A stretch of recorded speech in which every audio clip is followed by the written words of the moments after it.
Hello everyone, welcome back to my channel. আশা করি তোমরা এই বিপর্যয় কাটিয়ে সবাই সুস্থ আছো, স্বাভাবিক আছো, সবাই সুরক্ষিত আছো।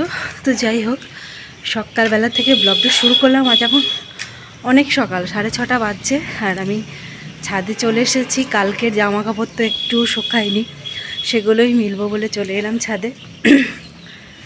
তো সকাল সকাল চলে এসেছি ছাদে, আর চারিদিকে তো এখন একটা নিস্তব্ধ পরিবেশ, যেহেতু কালো তো ঝড় বৃষ্টি হয়েছে। তো সারা রাত মোটামুটি কারেন্টটা ছিল, সকালে উঠেই কারেন্টটা চলে গেল। তো আমি ছাদে এলাম, যাকে মনে হয় হয়তো স্বাভাবিক হয়েছে, জানি না বৃষ্টি আবার হবে কি না। তবে ভেবেছিলাম মনে হয় বন্যা ফন্যা হয়ে যাবে, অনেক কিছুই তো বলা হয়েছিল। তো সেভাবে বৃষ্টি আর হয়নি, রাতের থেকেই বৃষ্টিটা একটু কম হয়েছে বেথুয়াতে। তো এখন এই পরিবেশটা এখন মোটামুটি একটু শান্তশিষ্ট, নিরিবিলি, এটুকুই। তো যাই হোক, ব্লগটা দেখতে থাকো, আশা করি আজকের ব্লগটাও ভালো লাগবে, সেই আসে শুরু করা। আর একটা কথা তোমাদের বলি, অবশ্য করি তোমরা একটা করে লাইক আর কমেন্টটা করো, তাহলে কি আমারও তোমাদের সাথে একটা পরিচিতিটা বাড়ে, আর আমারও একটা উৎসাহ বাড়ে। তো যাই হোক, চলো, তোমরা যখন দেখছো লাইক কমেন্ট শেয়ারটা করো, এটাই বলবো।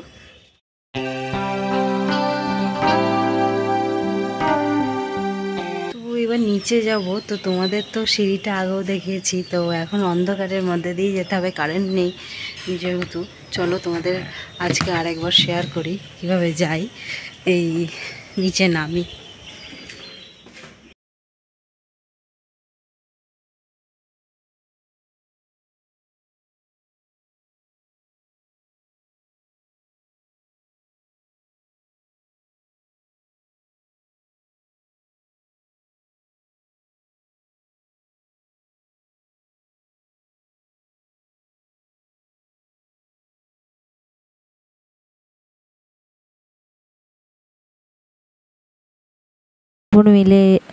ওপর থেকে জামাকাপড় মিলে এসে চলে এলাম নিচে, দিয়ে জলখাবার রান্না করব।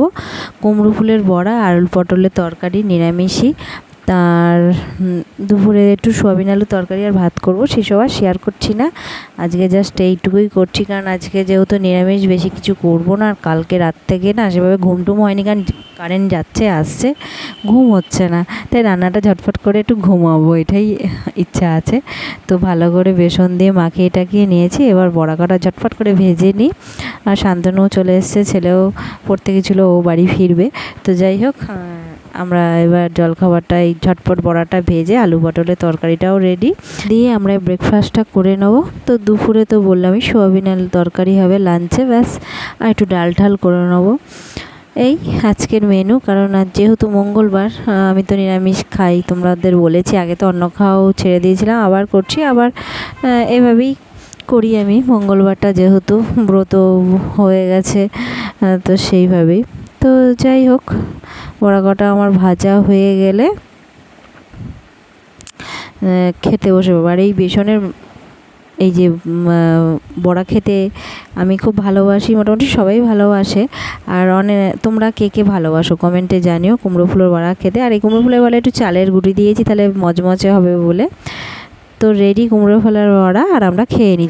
সকালবেলার জলখাবার খাবার তোমাদের সামনে আসা হয়নি, এখন এলাম দুপুরে খাওয়া দাওয়া সেরে, একবারে আবার স্নান সেরে। তো সেই যে বৃষ্টি যে হচ্ছিল, এখন তো রোদ উঠে গেছে, আবার সেই যাকে তাই গরম, সবই একই রকম। তো ব্লগটাও শেষ করে দেবো। তো ভালো থেকো, সুস্থ থেকো, আনন্দে থেকো। আর আজকে তো নিরামিষই খাওয়া দাওয়া হয়, ওই জন্য আর মানে সেসব রান্নাবান্নাও খুব একটা শেয়ার করলাম না। তো ওয়েদার সেই আগের মতনই আবার হয়ে গেছে, তবে হ্যাঁ অতটা গরম নেই, রোদ উঠেছে, এখন সব ঠিকঠাক। হয়তো তোমরা যে যেখান থেকে দেখছো, তোমাদের সেখানকার ওয়েদারটা একটু বলো কমেন্টের মাধ্যমে, আমারও জানতে ইচ্ছা করে, যারা দেখো আসলে কে কোথা থেকে দেখছো। যারা বেথুয়া থেকে দেখছো তারা তো আমি জানি, আর সরি আওয়াজটা শুনতেই পারছো, কারণ জানলার ধারেই কথা বলছি। তো আজকের মতো টাটা, নেক্সট ব্লগে দেখা হচ্ছে। লাইক শেয়ার কমেন্ট সাবস্ক্রাইব করে পাশে থাকো।